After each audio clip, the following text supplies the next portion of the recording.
Eran los años 80. Era Beverly Hills. No había reglas, todo era sexo, drogas y rock and roll. Los nombres de los diseñadores de ropa pasaron a ser importantes. Las marcas, dónde comprabas, dónde cenabas. Era Beverly Hills. Y en el centro de ese ambiente estaba el club de chicos billonarios, jóvenes de la flor y nata de las familias de élite de Beverly Hills. Siempre tenían el mejor servicio, las mejores mesas. Y su líder era un carismático niño prodigio llamado Joe Hunt. Deseaba tener mucho poder, deseaba ser un líder. Pero su feroz ambición le conduciría al desastre. Hay una voz que jamás podrá ser sofocada. Y es la voz de un hombre inocente que proclama su inocencia. La codicia por el dinero de un pez gordo de Beverly Hills empieza con el engaño y lleva a una mortal desesperación. Esta noche en Poder, Privilegio y Justicia.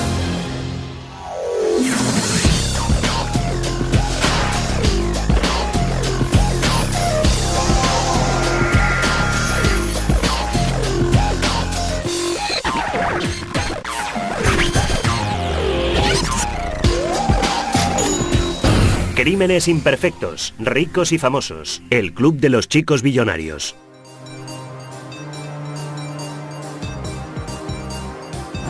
Bienvenidos a Beverly Hills, ya han llegado.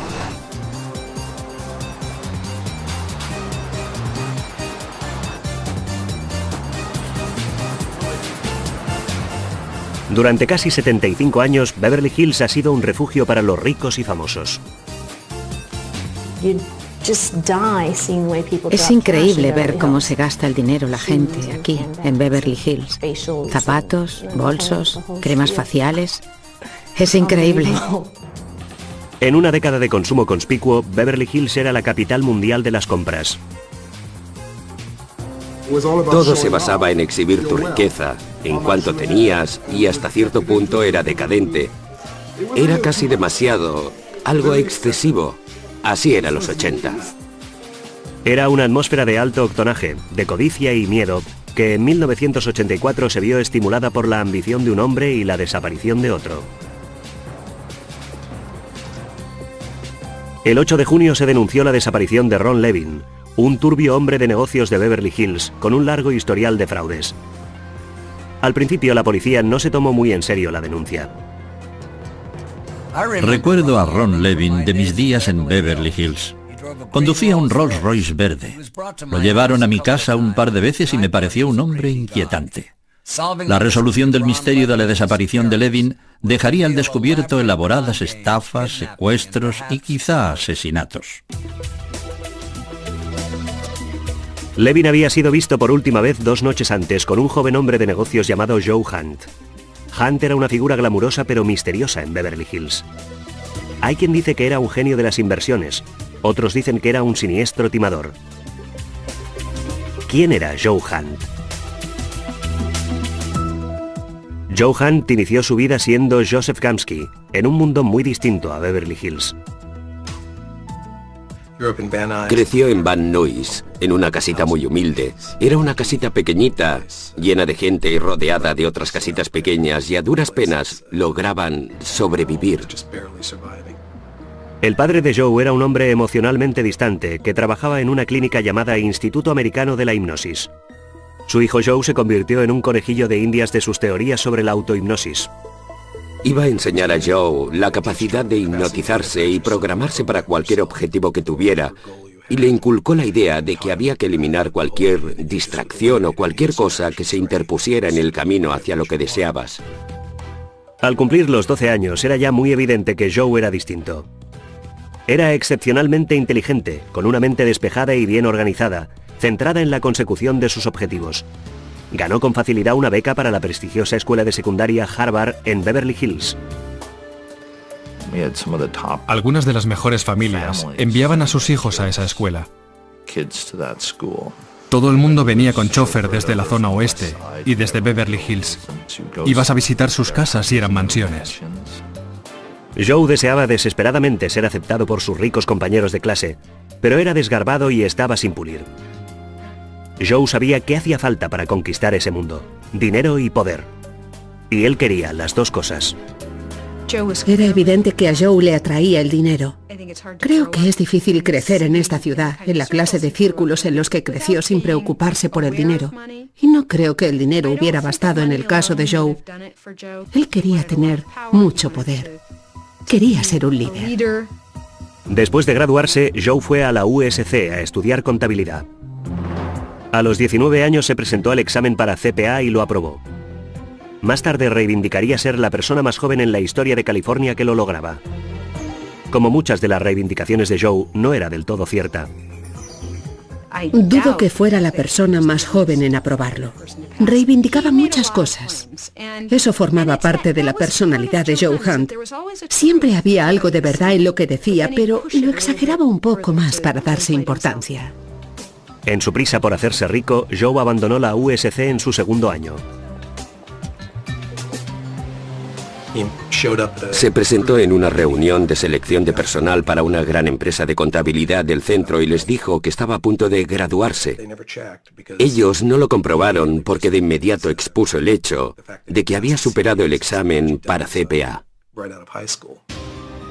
Joe obtuvo el empleo, pero enseguida se aburrió de la contabilidad.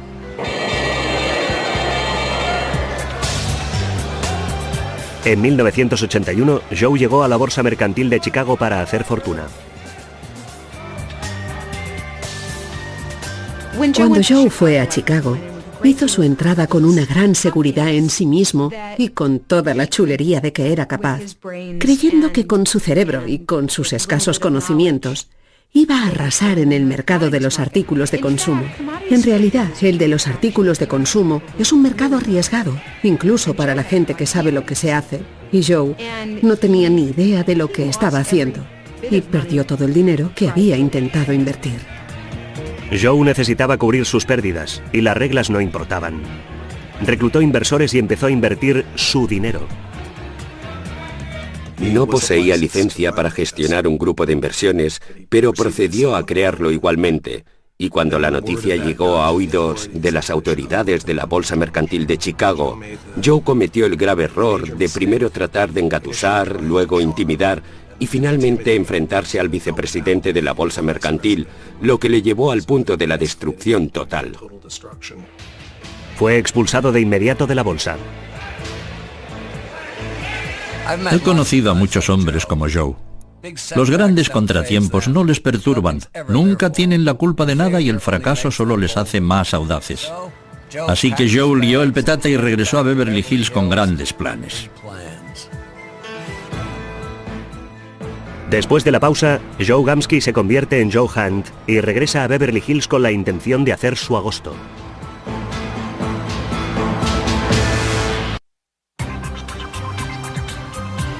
En 1981, Joseph Gamsky regresó a Beverly Hills con un nuevo nombre, más distinguido, Joe Hunt, y un nuevo plan para hacer fortuna. El muchacho en realidad tenía solo dos cosas a su favor, su ambición y sus amigos ricos de la escuela, e ideó un plan que pondría ambas cosas en juego. Joe decidió crear un club de inversiones. Sus amigos proporcionarían el capital y Joe, como líder, usaría su dinero para negociar con artículos de consumo. Le puso el nombre de BBC. El nombre BBC estaba inspirado en un restaurante de Chicago que se llamaba el Bombay Bicycle Club y era un local que a Joe Hunt le gustaba frecuentar. Así que cuando vinieron aquí y empezaron a formar el grupo, lo llamaron BBC por ese restaurante de Chicago. Luego, humorísticamente, llegó a conocerse como el Club de los Chicos Billonarios. El poder de persuasión de Hunt resultó evidente desde el principio, cuando inculcó en el BBC toda una serie de principios a los que llamaba filosofía de la paradoja. La filosofía de la paradoja es, en realidad, una forma de justificar todo lo que haces. Reducida a su forma más simple es, el fin justifica los medios, sin miramiento alguno. A los primeros que reclutó Joe fue a sus excompañeros de estudios Dean Carney y Ben Dosty. Pronto le siguieron otros. Todos procedían de familias ricas y ninguno tenía idea de cómo apañárselas por su cuenta. Ricos, mimados e inseguros. Eran perfectos para Joe. Casi parecía como el salvador de todos. Quiero decir que tenía ese don especial. A todo aquel que llegaba a conocerle, le causaba la impresión de ser la persona con la que deseaba estar, la que podía ayudarle a alcanzar sus objetivos, tanto si eran financieros como personales. Joe era como una roca. En el otoño de 1982, dos excompañeros de estudios más se unieron al BBC, Tom y David May. Los hermanos May eran herederos de la fortuna de la compañía May y se unieron a ese club de chicos billonarios para creer que habían logrado algo por su cuenta, en lugar de que se lo sirvieran en bandeja de plata. Con los dos hermanos May a bordo, empezaron a llover aún más miembros y más dinero. Al principio, tuvieron mucho éxito a la hora de reunir dinero, y esa era la verdadera importancia de los jóvenes que Joe trajo al grupo, que tenían contactos, y sus contactos estaban profundamente enraizados en la comunidad. Consiguió penetrar en ese círculo, Beverly Hills, Bel Air. Todo fue en aumento progresivo. Joe abrió una cuenta comercial en la prestigiosa firma Cantor Fitzgerald y empezó a comprar y vender artículos de consumo de alto riesgo. Estaba seguro de que no podía perder, y al principio no lo hizo. Joe empezó en Cantor Fitzgerald y de hecho tuvo éxito. En muy poco tiempo Joe tenía en definitiva aproximadamente un par de millones de dólares en sus cuentas de inversiones.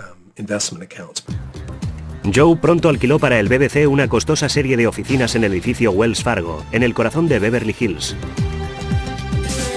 Gastó miles y miles de dólares en asegurarse de que él y los demás miembros del grupo parecían y actuaban como peces gordos. Cenas caras en Spago, trajes de Armani de $4.000 y coches deportivos alemanes. Quería que todo el mundo le viera como la persona triunfadora que él se consideraba. Quería que la gente creyera que había logrado un gran éxito, que era todo un personaje. Se convirtieron en un grupo fácilmente identificable. Aparecían en los sitios vestidos iguales o bien con trajes de ejecutivo o con smoking si acudían a algún evento de gala. La gente sabía que estaban relacionados con familias muy acaudaladas. Ellos sabían cómo sacarle partido. Iban impecablemente vestidos con trajes de diseñadores, poseían coches caros de los últimos modelos, llevaban relojes Rolex, lucían todos los atavíos necesarios para impresionar. El BBC intentó crear un negocio para adaptar los coches de lujo europeos a los criterios estadounidenses, pero los beneficios pasaron a ser menos importantes que el placer. Poseían una flota de coches. De hecho, compraron un montón de turismos BMW de la serie 700 que se suponía tenían que modificar y vender, pero les gustaba tanto conducirlos que se convirtieron en la flota del BBC y en el proceso añadieron un par de Mercedes y un Rolls Royce. Una de las secretarias de BBC me describió lo que esos muchachos hacían en realidad, diciendo que se ponían el traje de ejecutivo de papá y venían a jugar a las oficinas. Y creo que esa era una descripción muy acertada. Teniendo a sus inversores felices, Joe continuó corriendo grandes riesgos en el mercado. Hacía apuestas o colocaba dinero en inversiones que a largo plazo habrían proporcionado generosos beneficios, pero nunca conseguía reprimirse y gestionar el dinero para realizar una operación inversora eficaz. Siempre quedaba en una situación tan desventajosa en los márgenes que si en cualquier momento se producía el más ligero desliz, quedaba al descubierto y constantemente se tropezaba con ese problema. El dinero con el que Joe Hahn jugaba era real, y empezó a perder mucho en el mercado de los artículos de consumo. Pronto se vio utilizando dinero de nuevos inversores para pagar a otros inversores y crear la ilusión de que estaban ganando dinero. La gente le estaba entregando miles y miles de dólares, los ahorros de toda una vida. Cogían todo el dinero que tenían, le decían, toma Joe, eres el mejor, tú puedes lograrlo, confiamos en ti sin reservas. Estuvo ganando dinero durante una temporada, después dejó de ganarlo y continuó pagando como si obtuviera beneficios, lo convirtió en un esquema piramidal. El negocio de Joe se había convertido en un castillo de naipes. Joe Hahn era de los que se creían sus propios cuentos, pero tenía que saber que su elaborada estafa no podía seguir así eternamente sin un gran ajuste de cuentas.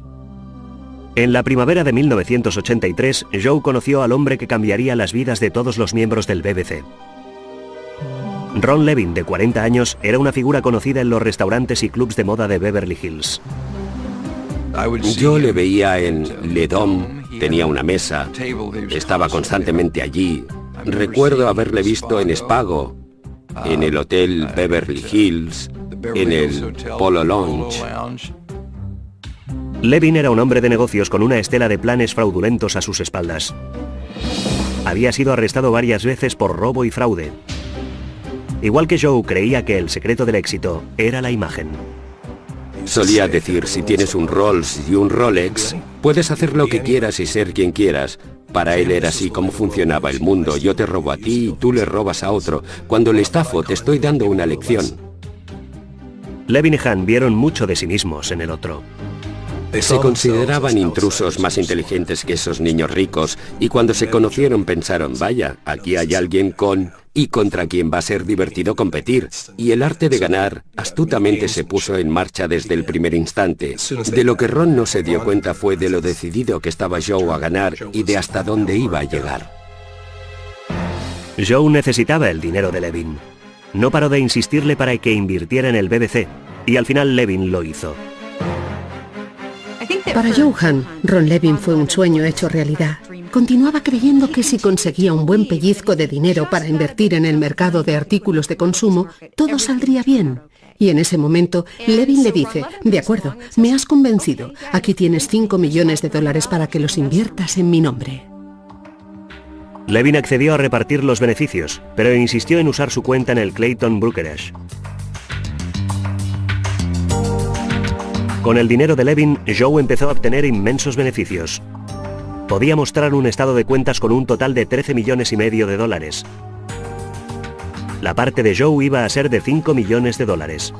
Hace su entrada en la oficina con todos esos documentos de Clayton Brokerage que indican a todos los chicos que acaban de ganar $5 millones y todo va a ir a parar al BBC. Después celebra una reunión en la que asigna participaciones en los beneficios y dice a los May, muy pronto vais a recibir $800,000. Los chicos se quedaron en éxtasis. Para Joe, el pago de las comisiones llegó justo a tiempo. Para conocimiento de sus socios, Joe se había gastado casi todo su dinero en parecer un triunfador en lugar de ser realmente un triunfador. Era muy importante para Joe haber obtenido esos beneficios y poder mostrarlos a sus seguidores. Y hay que tener en cuenta que en su mayor parte se trataba de jóvenes que no necesitaban formar parte del BBC para triunfar en la vida, y que no se quedarían mucho tiempo allí si no había movimiento. Pero cuando Joe pidió a Levin su parte de los beneficios, Levin le dio largas. Pasaban las semanas y Levin continuaba dándole excusas. Joe en un principio no sospechó, después no estaba seguro, después no quería creerlo y finalmente llegó al convencimiento de que la cuenta era un fraude. Como Joe sabría después, nunca había habido dinero alguno en esa cuenta. Todo el asunto había sido un timo de Levin, parte de una estafa que el timador de más edad había hecho a un tercero. Joe había sido un peón de Levin. A esa altura, la situación en la que se había metido Joe requería que contara con esos $5 millones para cubrir pérdidas. Los gastos generales de BBC eran enormes. Sabía que a finales del verano de 1984 iba a necesitar una enorme inyección de efectivo, todo se iba a venir abajo. Aunque Dean Carney, su primer reclutado y mejor amigo, permaneció con él, otros inversores, sintiéndose engañados, pedían la devolución de su dinero. No había nada, era solo su palabra. Vale, según lo que tú dijiste, a estas alturas se suponía que tendríamos que estar cobrando y no es así. ¿Qué ocurre? Es que hemos tenido una pequeña pega. No es nada, en realidad. Había perdido mucho dinero en muchos frentes. Estaba desesperado por mantener unido al grupo y además necesitaba de verdad dinero.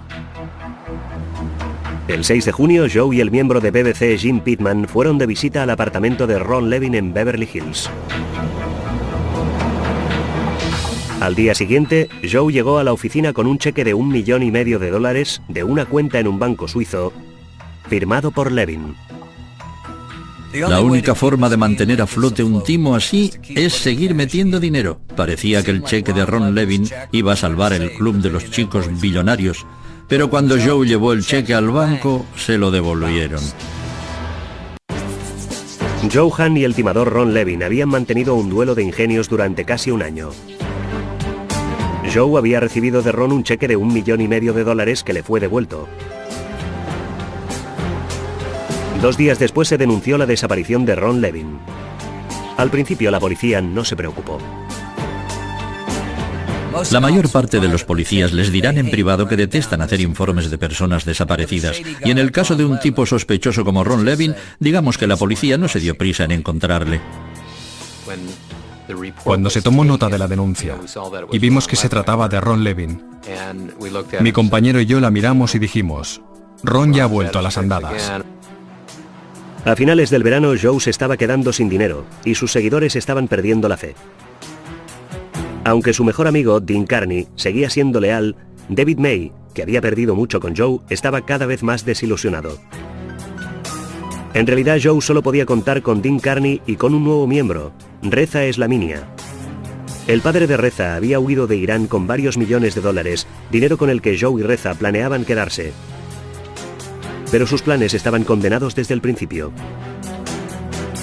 Como muchos iraníes pudientes que se marcharon porque eran aliados del Shah, a su llegada a los Estados Unidos, Hedayat Eslaminia no tenía tanto dinero como cuando estaba en Irán. Sus bienes en Irán quedaron congelados y ni Reza ni ningún otro miembro de su familia tenía acceso a ellos. Pocos meses después de que Reza y Joe se conocieran, el padre de Reza desapareció. La mayoría de la gente supuso que había sido obra de sus enemigos políticos. Nadie sospechó de Joe Hunt.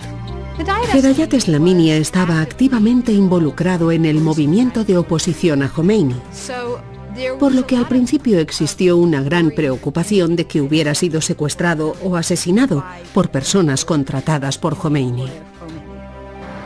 Hasta que el 8 de agosto el castillo de naipes de Joe empezó a derrumbarse. El inspector de Beverly Hills, Les Zoller, recibió la llamada de un abogado que representaba a Tom y David May. Estos querían reunirse con la policía para contarles cómo Joe Hunt les había estafado miles de dólares. Y había algo más que sabían con respecto a Hunt. Algo que consideraban iba a interesar a la policía. Para Joe Hunt el lazo se iba tensando. Durante más de 2 años había vivido a costa de sus amigos ricos de Beverly Hills. Pero les voy a decir una cosa. A la gente que tiene mucho dinero tampoco le gusta perderlo. Nos reunimos en Sunset Boulevard, en el bufet del abogado del padre de los hermanos May. Allí empezaron por decir que Ron Levin conocía a Joe Hunt y que la cuenta que Ron Levin abrió en la compañía Clayton Brokerage para las transacciones comerciales de Joe era una cuenta falsa. Fue un timo. Los hermanos May dijeron que cuando Joe descubrió que Levin le había timado, convocó una reunión del BBC. Estaba sencillamente fuera de sí. Y durante esa reunión, Joe reveló que él y Jim se habían deshecho de Ron Levin. No dijeron exactamente que lo habían matado, pero lo que se deducía era que había muerto. Hasta ese momento, la única persona en el grupo que lo sabía era Dean Carney. Y fue un momento en el que se produjo un gran caos en el grupo, ya que la gente intentaba estudiar qué hacer a continuación. La policía se quedó estupefacta ante la acusación de Tom y David May.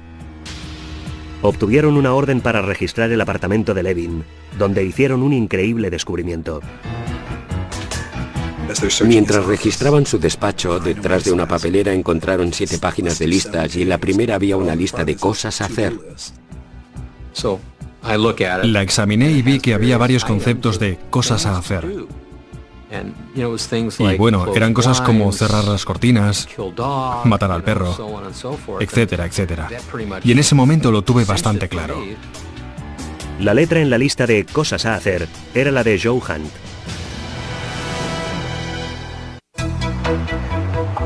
En septiembre de 1984, la policía se disponía a imputar a Joe Hunt por el asesinato de Ron Levin. En el interior del apartamento de Ron Levin habían encontrado algo sorprendente: Una lista de cosas a hacer, escrita con la letra de Joe, detallando todos los pasos del crimen. Saben, siempre parecen ser las pequeñas cosas las que delatan a los hombres importantes. ¿En qué estaba pensando Joe Hunt?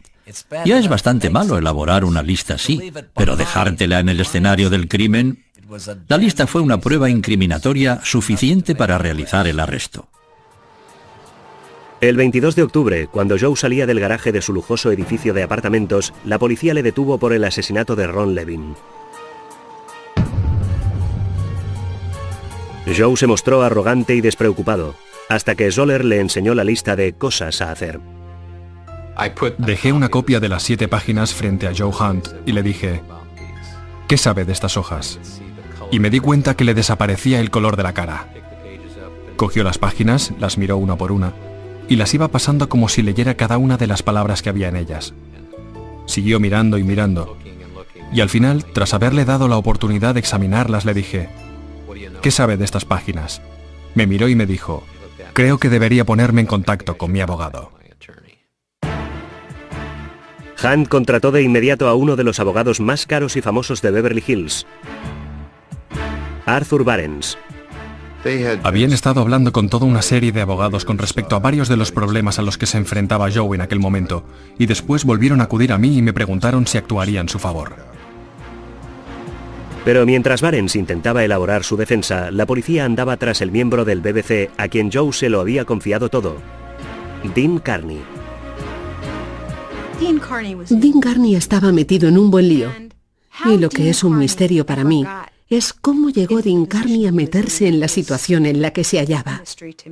Era un chico de una buena familia y resultaba incomprensible que se dejara influir hasta ese punto por Joe Hunt.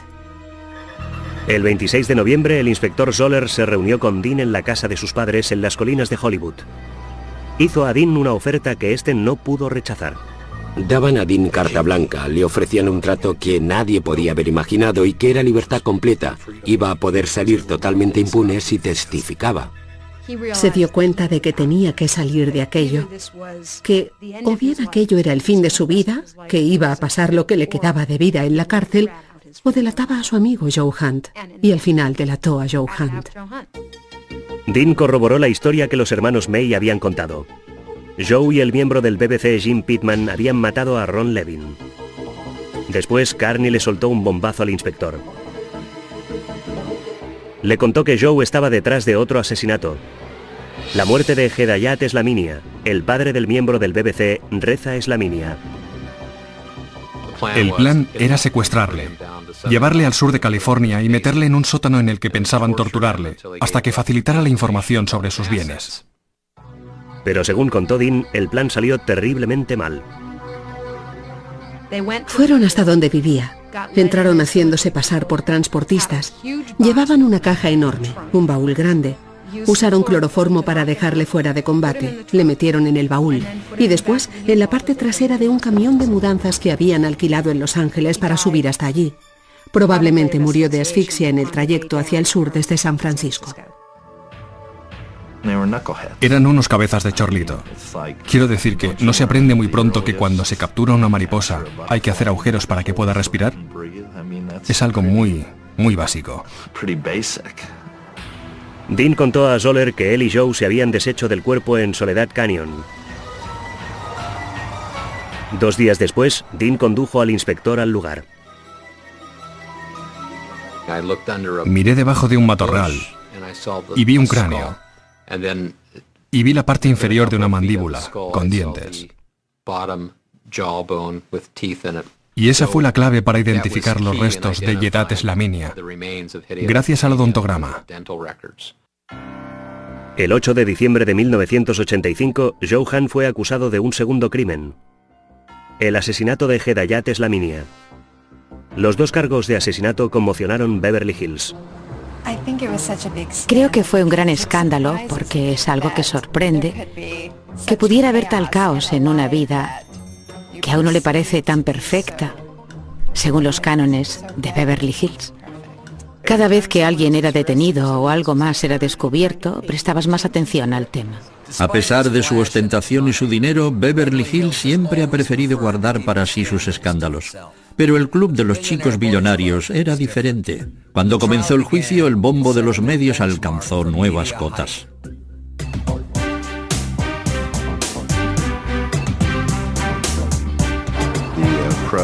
La prensa estaba fascinada con Joe Hunt, su filosofía y los demás jóvenes con los que se había asociado. Es evidente que la historia poseía muchos aspectos fascinantes. En el juicio, los fiscales empezaron por los móviles de Joe. Dijeron al jurado que Ron Levin había timado a Joe y Joe estaba furioso.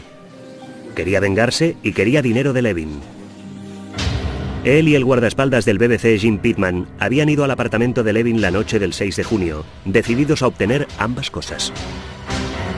Ron Levin siempre había alardeado de tener una cuenta en un banco suizo, y Joe Hunt decidió que iba a ir allí e iba a obligar a Ron Levin a extender a su nombre un cheque de esa cuenta en un banco suizo que Joe pudiera cobrar. Y después, una vez obtuviera el cheque, iba a matar a Ron Levin porque necesitaba ese dinero y porque no le interesaba que estuviera vivo para anular el cheque.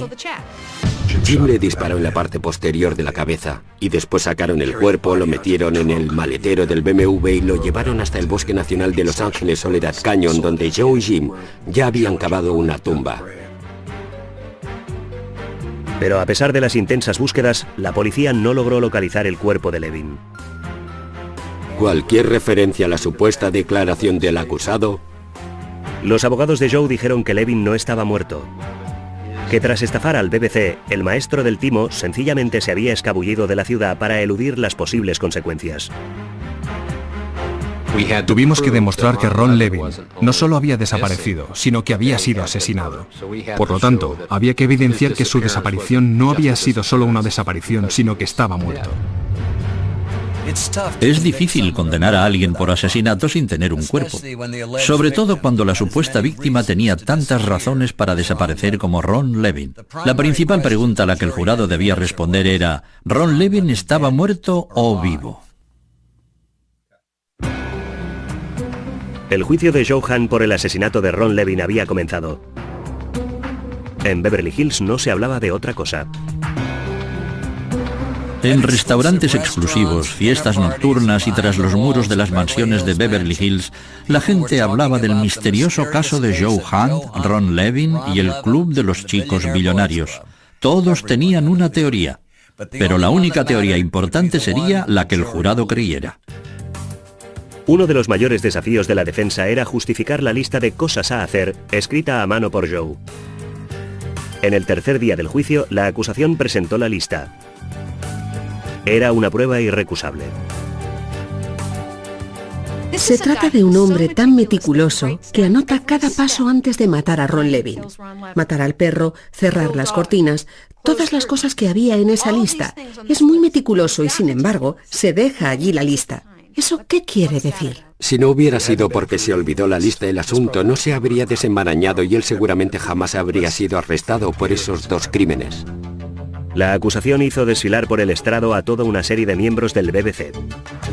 Hicimos que los distintos miembros se presentaran a testificar sobre aquella reunión que mantuvieron el 24 de junio en el Wilshire Manning, donde Joe Hunt desveló que se había deshecho de Ron Levin. El último testigo que subió al estrado fue el mejor amigo de Joe, Dean Carney. Cuando empezó a hablar, el silencio en la sala del tribunal era absoluto. Era ese el momento que todos habíamos estado esperando. Dean Carney había sido el amigo más querido de Joe Hunt y ahora de repente se encontraba sentado en el estrado de los testigos señalándole con el dedo y diciendo: tú, mi ex mejor amigo, tú eres un asesino. Dean habló de sí mismo y de lo que había hecho con una especie de desprecio hacia sí mismo que resultaba inquietante pero convincente. Durante su interrogatorio a Carney, los abogados de Joe adujeron que Joe no había hecho otra cosa que fanfarronear acerca del crimen para impresionar a sus amigos. Creo que toda esa imagen que dio Hunt de sí mismo a esos jóvenes fue inventada por él y exagerada. La capacidad de cometer un homicidio para vengarse de una supuesta fechoría o timo, por el cual Ron Levin les había convertido en víctimas, a mi entender parecía corresponderse con su exageración. Hablaron de otras ocasiones en las que Joe había alardeado de cosas que no había hecho. Relató una pelea que había tenido con un miembro de una banda mexicana en el embalse de Sepúlveda, donde acabó por tener que matarle con su propia navaja. Me refiero a que se echaba esos faroles de que había matado a gente, que eran falsos, y esto podía haber sido un farol más. En cuanto a la lista, la defensa destacó que le faltaba una instrucción clave: matar a Levin. La defensa aseguraba que después de entregar a Joe el cheque sin fondos por 1,5 millones de dólares, Levin había hecho las maletas y se había marchado. E hicieron comparecer a testigos que sustentaran dicha teoría. Hubo una pareja de Arizona que testificó haberle visto en una estación de servicio de ese estado, mucho después de su desaparición. Creo que quizás suscitase ciertas dudas. Pero para empezar, esas personas aseguraron haber visto a Ron Levin por el rabillo del ojo al pasar de largo, y eso no se sostiene. La acusación descartó esas declaraciones por absurdas. También lo hizo el padre de Levin. Si mi hijo estuviera vivo, se habría puesto en contacto conmigo y con su madre, no me cabe ninguna duda. Barnes argumentó que había un amplio margen para la duda. Joe no era un asesino, era la víctima de un timo de Levin. Le presenté exactamente como yo le veía, como un muchacho brillante. Evidentemente era un muchacho que había cometido errores, que hasta cierto punto era víctima de su ambición, pero eso ciertamente no equivalía a ser un asesino. El juicio concluyó el 22 de abril, pero el jurado no llegó a oír ni una palabra del protagonista, Joe Hunt. Hubo un momento en el juicio en el que Joe tuvo la oportunidad de ocupar el estrado y defenderse. Y creo que él deseaba hacerlo. Para muchas personas, la decisión de no subir al estrado hizo a Joe Hunt parecer culpable, pero la mayoría de abogados defensores les dirán que permitir que la acusación interrogue a su cliente es mucho peor. Y así, Joe Hunt continuó siendo un enigma, incluso cuando el jurado salió de la sala para determinar su suerte. A nuestro regreso, el veredicto en el juicio por el asesinato de Ron Levin. El 22 de abril de 1987, un jurado de California anunció que había alcanzado un veredicto en el juicio de Joe Hunt por el asesinato de Ron Levin. Si era condenado, Joe podía enfrentarse a la pena de muerte. No hay nada comparable a la intensa expectación que suscita el anuncio de un jurado de que ha alcanzado un veredicto. Y esta no fue una excepción. Nosotros, el jurado, en la acción judicial de referencia, declaramos al acusado Joe Hunt culpable de asesinato y violación de la sección del Código Penal 187. La larga trayectoria de Joe Hunt engañando al mundo por fin había acabado. Le quedaba una sola esperanza: que el jurado le condenara a cadena perpetua, no a la cámara de gas. Para el padre de Ron Levin, la elección estaba clara. ¿Qué pienso de él? ¿Cómo querría verle? Querría verle morir. Es así como querría verle.